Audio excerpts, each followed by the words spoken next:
crack myself up. I still haven't found my first Blanton's. That's different. I really like that.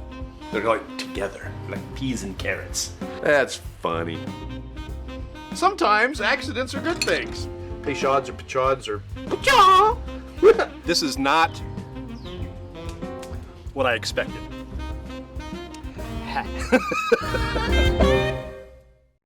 Hello, it's Thursday. That's right, we're back on a Thursday again. I don't know if we're going to stay on Thursdays. I guess I'll listen to what you guys have to say and see what's better for you. It seems like I always pick the days that something ends up happening, and I end up not being able to be here. So, yeah. It has been a week. Another heavy cork. That's one thing I kind of like about this series is the heavy corks. I do think that's kind of neat. Hey, Bill, how are you, sir? I'm glad you're with us. Bill, feedback. Mondays or Thursdays? It doesn't seem to be a good day. There's always something that's going to come up. But I'm asking for you. Hey, how are you?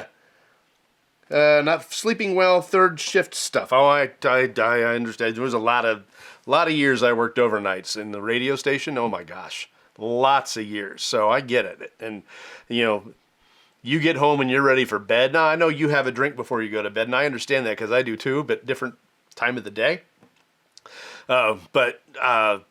Yeah, I mean.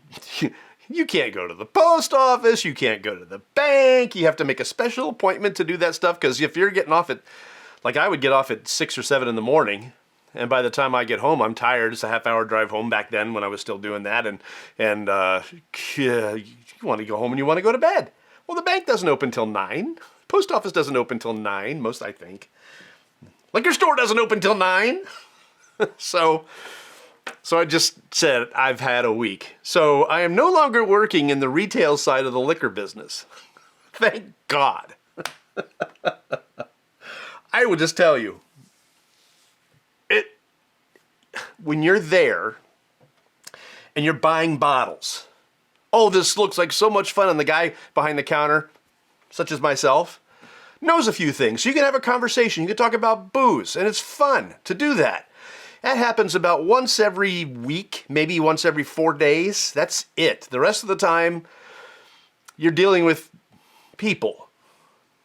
And don't get me wrong, I saw more acts of humanity in the time that I worked on the retail side of the liquor business than I've seen in my chosen career for most of my career. And it's been long.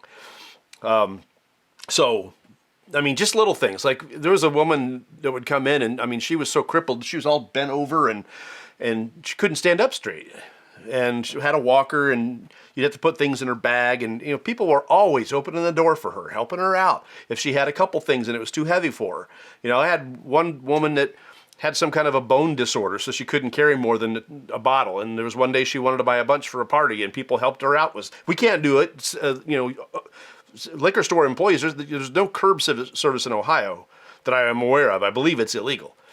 So I couldn't do it. I couldn't help. I couldn't leave the store anyhow. So to have other people do that, real acts of humanity, people waiting in line being kind. You were here first. I only have one thing. You've got an armful. You go ahead. Just little things like that were really nice. But there was also another side of it, it would have been better, I think, if it was a more positive atmosphere, but it wasn't. It was a bitter atmosphere. And I can't go into why I think that is, but it just wasn't fun. I didn't enjoy it. I put up with it because at the time I needed it. I don't need it anymore. So that's a good thing.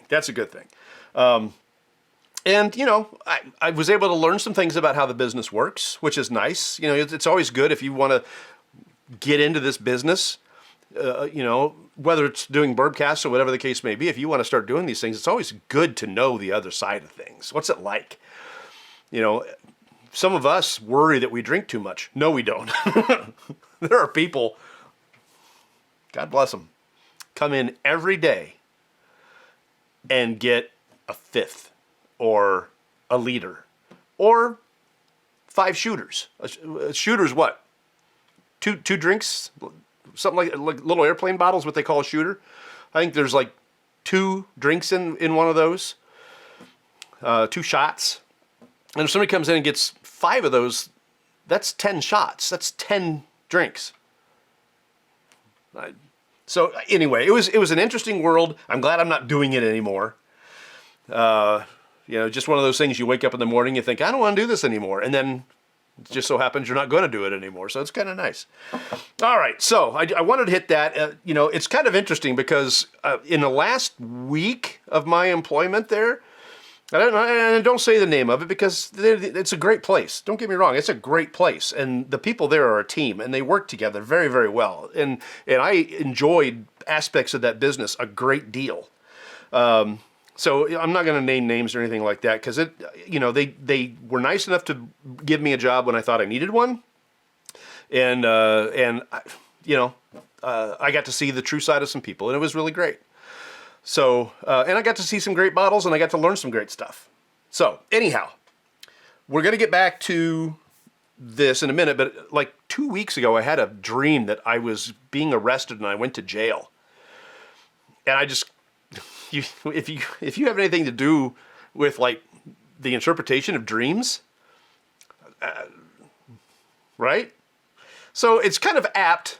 And I felt like wearing this shirt because life happens and bourbon does help, or whiskey. Yeah, bourbon helps.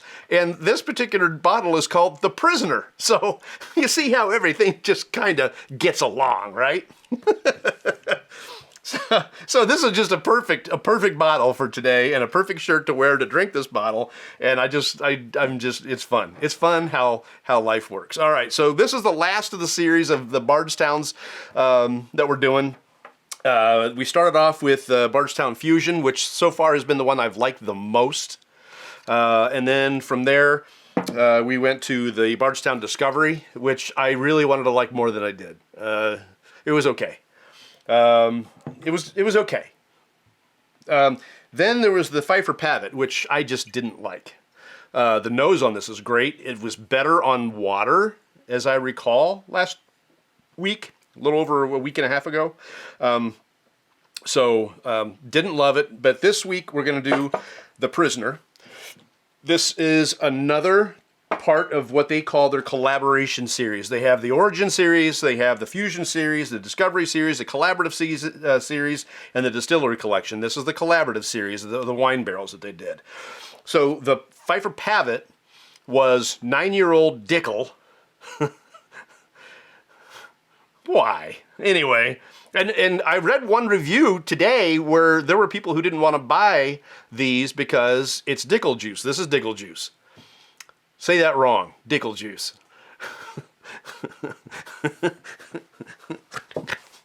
I was such a 12-year-old. Okay. So this is 10-year-old George Dickel. Now it's going to be trouble to get through it. And it was aged for those 10 years, and I don't know if it went through the Lincoln County process. Nobody's saying. It's just their distillate. And then they put it in this Prisoner. It's the Prisoner Wine Company. They put it in their barrel for 18 months. Now, one guy that I read was very critical of the fact that they finished it for 18 months. He ended up giving a positive review. I don't remember everything he said because I didn't care. What I cared about is the facts of this, and I'll give you my notes on it. So this is part of that collaborative series, 10-year-old bourbon from Cascade Hollow. That's George Dickel, finished inside the Prisoner Wine Company's red wine casks for an additional 18 months after that. Again, is that too much? I don't know. There have been 2 cycles of this one. The first one was 2018, and I couldn't find good intel as to when the second one happened, whether it was 19 or 2020. But I haven't seen that it did it more than twice, so this may not be any better than the Pfeiffer Pavitt. We'll find out. Mash bill on it, on the Dickel juice. It's 84% corn, 8% rye. This is a low rye, and 8% malted barley, which is a little, it's that medium level malted barley. And that's all I found on it, really. Nobody's talking about this one, and I think just because it was underwhelming, but we're going to find out. We're going to find out what I think. I do like collaborative series of things, and I had a great drink the other day. It was a Manhattan with rye, Rittenhouse rye, and there was cognac in it and black walnut bitters. Oh my gosh, was that good. Very, very nice. Okay. So like I said, I like collaborative stuff. I can do that. I can get into that. I like doing bourbon and cognac. That makes me happy. Rye and cognac. Very good. So, all right, let's see what I'm missing here. Yeah. Thursday is better for you, Bill. Bill, thank you. Shooters are 50 mils. Right. Yeah. So Thursday's better for Bill. Paul, what's better for you? Is it Mondays or Thursdays? This is the first time we've seen you in a while, so I'm going to guess Thursdays, but let me know what you think. All right. Mondays I can still do. I just had a lot going on last Monday, and it's going to be like that once a month on Mondays. So it'd probably be better just to move back to Thursdays. I don't know. All right. Okay. I like the nose on this one. I don't like the nose on this one as much as I like the Pfeiffer Pavitt. I remember really liking that nose and then being disappointed in the pour. But this one, the nose is nice. It just isn't as nice as the Pfeiffer Pavitt. Whew. I got my nose down in there a little bit. I think I singed my nose hairs. The wine is really present. It's just different. I'm trying to pick it out. There's a peppery note. That's what I'm really noticing is a peppery note on this one. Wait till you see what we're going to do next week. Oh. All right. Wonder how the captions are going to get. Oh, it's not even going to try to caption it. All right, fine. Yeah, pepper is what I'm getting the most of. And I get that sometimes on red wine, too. I get a nice peppery finish on a red wine. I really like that. Black pepper on things, that's a good note. This is fruity, but not as fruity as the Pfeiffer. Maybe black raspberries. It's not as strong of a nose. All right, let's go ahead and do it.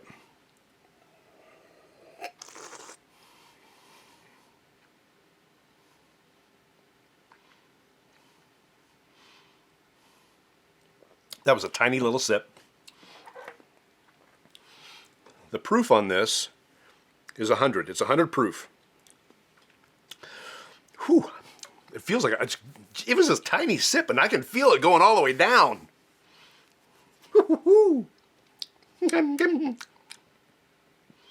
I was drinking, I think, 90 proof something last night. I was getting it. I think it's 90 proof. I was getting into the Four Roses small batch last night. I've already reviewed that, so I don't feel guilty about opening it up. I did the Four Roses. It was about this time last year. Did that whole series. I think that that included the single barrel too. Yep. All right. A little bigger sip this time.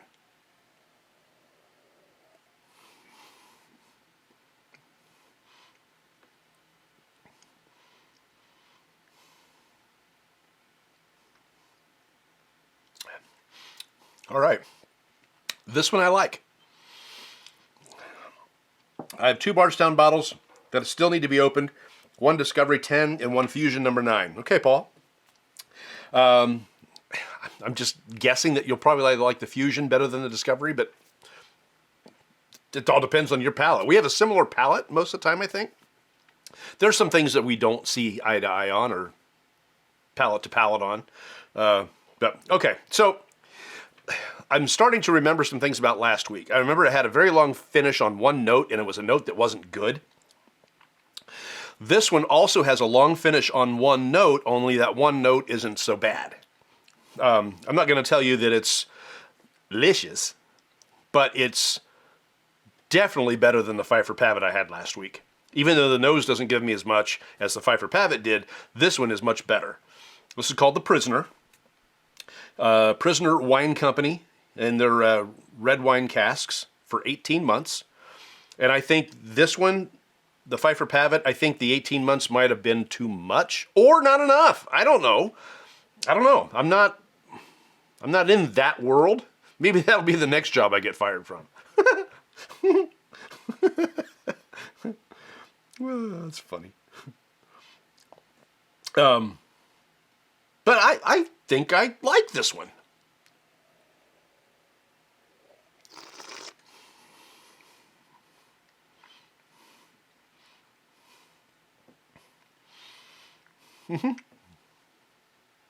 Oh, a little blueberry. Ooh, maybe that's why I like this one. Got a little blueberry there. Definitely blueberry on the top of my palate for sure. Yeah, a little blackberry on the tongue, a little blueberry up top.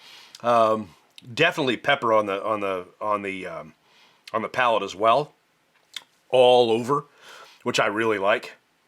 I like this one. It's got a nice fruit note that maintains itself through the finish. The finish is pleasant. It's got a little bit of a candy, like a jam type of feel coming off the finish. Definitely a candied fruit type of flavor. Like taking a sip of good wine that has a fruit overtone that just holds on. This is a nice one. This is one I'm not going to drink it real fast because I think I want to hold on to this one for a while. They don't make it anymore. And this one I like. So if you do come across Bardstown the Prisoner, now I saw one online. It was getting up there in price. It was like, I don't know, what did I see? $214 or something online that they were selling it for. And everywhere else you can't get it, but there was one place online that said they had it for sale. I didn't click. But maybe it was 185. I don't remember. It was up there. It was way more than it's worth. but if you see it, this might be a decent buy. But it's one that you're going to want to drink. Don't buy it to sit it on the shelf because why? It's actually quite tasty and you're going to want to drink it. Okay. Let's do some water. Again, I'm not going to pour a lot of this because I think I want to hold on to it and let people try it that come over and want to try it. All right. All right. Oops. Why don't you just squirt the water back in? Dirt. There we go. It's splooshed. All right. All right. Let's see what it does on water. I think the Pfeiffer Pavitt I liked better on water last week. I don't really remember if it was that or the ice. It might have been the ice. I can't remember. It's been a week and a half. Sorry I wasn't able to be here Monday. I know, I had a lot going on.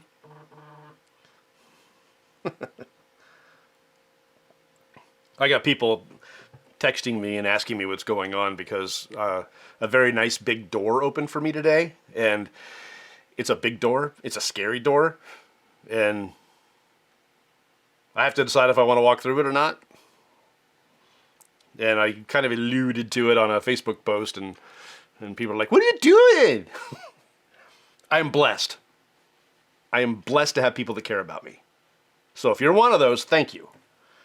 All right. What is it? You're never really poor if you're rich in friends. And the friends I have are of high quality. So I don't have a lot, but the ones I've got are of high quality, all of them. All right. See if I'm missing anything. I am not. Okay, so doing it on water. I got that glass dirty fast.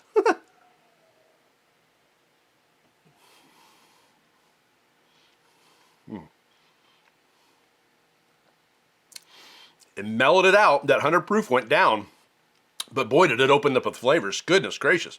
That's really nice. Yeah, I didn't have to add a lot of water either. Goodness gracious. Hello. I don't think it changed the flavor, but it just opened it up. It unlocked it. That's the best way to put it. It unlocked it. Open it up is one thing. Unlocking it is something else. It's like unleashed, you know? It's like pull it out and I'll go running. All the flavors. That's what happened. They're all running through my mouth.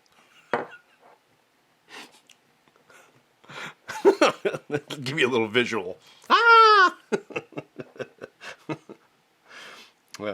Whatever. Okay. Yeah, this is nice.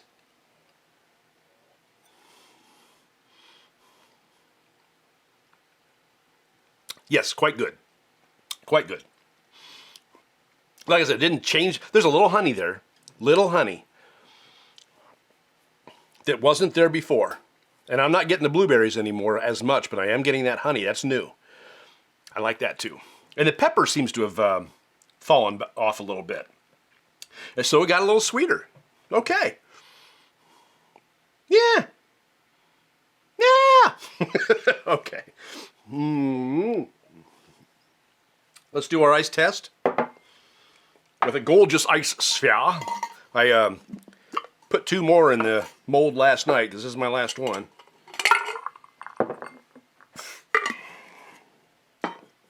Gorgeous ice sphere. Clear ice sphere. I know most people call them an ice ball. Just seems vulgar to me. But then again, I'm 12, so what do I know? Hey, Ken. How are you, my friend? Glad you're with us. We are doing the Prisoner, the Bardstown Prisoner. The last of the Bardstown series that I'm doing, and one of them from their collaboration series from this is probably 2019. I mean, the first one they did was 2018, but I wasn't getting into bourbons yet. So I probably bought this in 2020, which means it's probably a 2019 or early 2020 release. So like I said, I didn't get a date on the second release, but I like this one. I do. I do. I really do.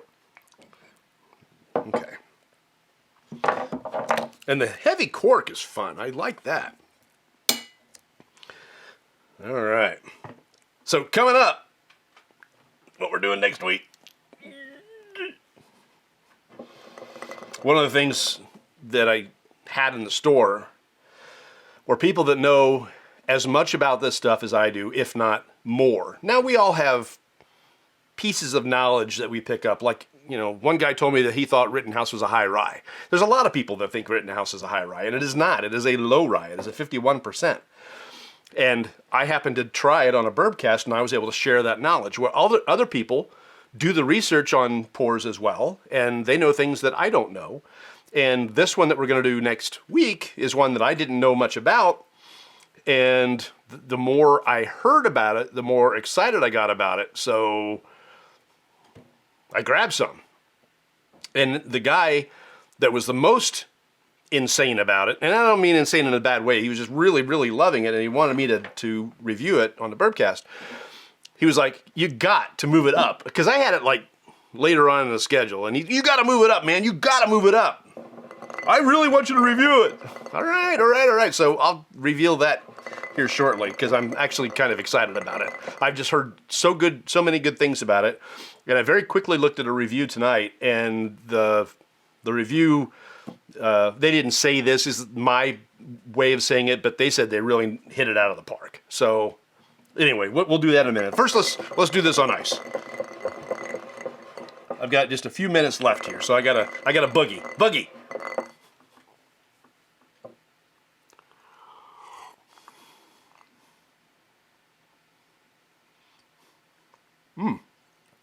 That's interesting. Wow. That changed a lot on ice. Honey, molasses.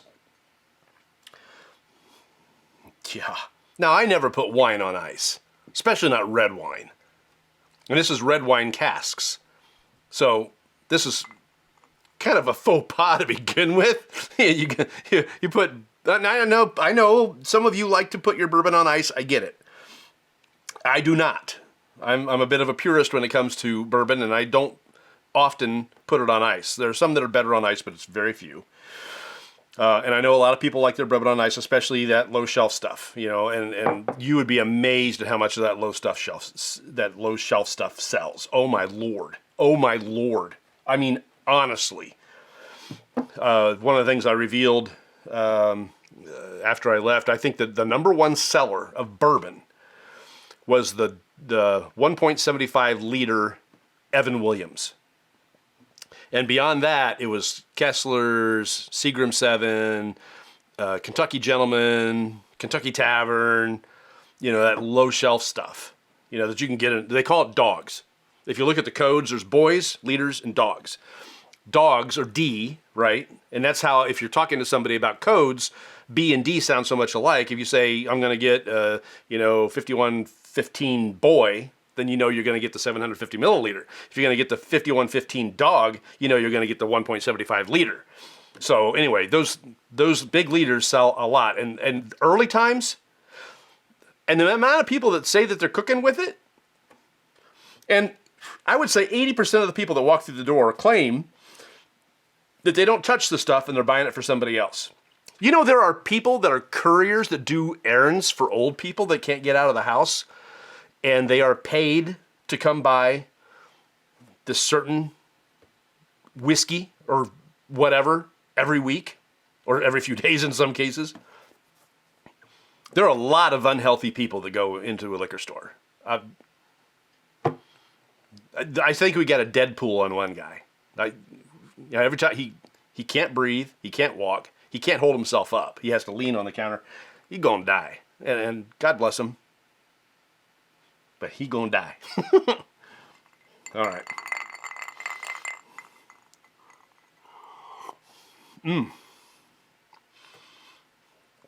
The sweetness in the nose really jumped out. Wow. A little bit of a cigar note. When you really get your nose in there and take a big old whiff, a little cigar note. But, shoot. That sweet fruit nose really came out. It's just totally different on ice. Totally different, which is interesting. Yeah, I like that. Okay, so out of the series, we got two winners. We got the Bardstown Fusion, or the Prisoner, and the Fusion are the winners. For me, the ones that didn't really stand up to the hype or to my expectations would have been the Discovery and the Pfeiffer Pavitt. Didn't care for those two, but these two really did a nice job. All right, so we're going to reveal that big bottle that's coming next week, the one that this gentleman who I've come to respect really is looking forward to, and I am too. I am too. Are you ready? Are you ready? Yeah, you are. Okay. Here we go. This is OKI Batch 1. OKI stands for Ohio, Kentucky, Indiana. The mash bills on this are insane. There is so much blending going on. It's MTB juice. I get it. But it has a really interesting origin. I won't go too far into it, but it started off at New Riff, right across from the Ohio border. New Riff in Bellevue, Kentucky, which I finally got a chance to visit just recently. That was kind of nice. Anyhow, but the OKI is the batch one. Everybody that I've talked to about this one is absolutely insane about it. If you see it in a liquor store, please pick one up so we can drink it together next Thursday. Paul, you didn't answer me, but Bill did. So I think we're gonna do Thursday again next week. Paul, if you decide that Thursday's not good for you, let me know. I mean, we did pretty good on Mondays. We got pretty good response. We'll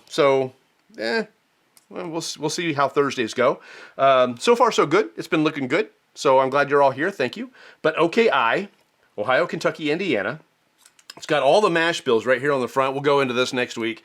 This is supposed to be an absolutely outstanding bottle. So I'm looking forward to getting into it myself. Actually, one of the few that I've been excited about.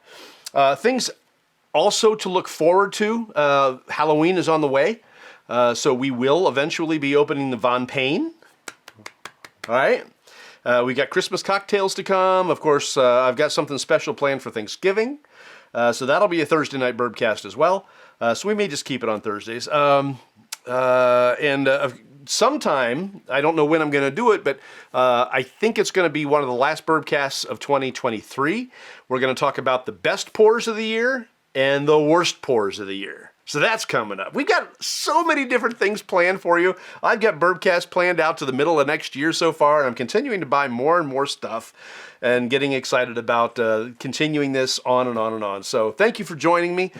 We will see you next week for the OKI Batch 1. Again, this is the one everybody's excited about, so am I. So am I. And it's continuing to circulate. So, all right. So in the meantime, you guys have a great what's left of your week. And looks like my mouse died. Oh, come on. There we go. That would have been really awkward. That would have been awful. All right. So we will see you next Thursday, 7 o'clock, right here on Beautiful Bourbon. And by golly, have a blessed week.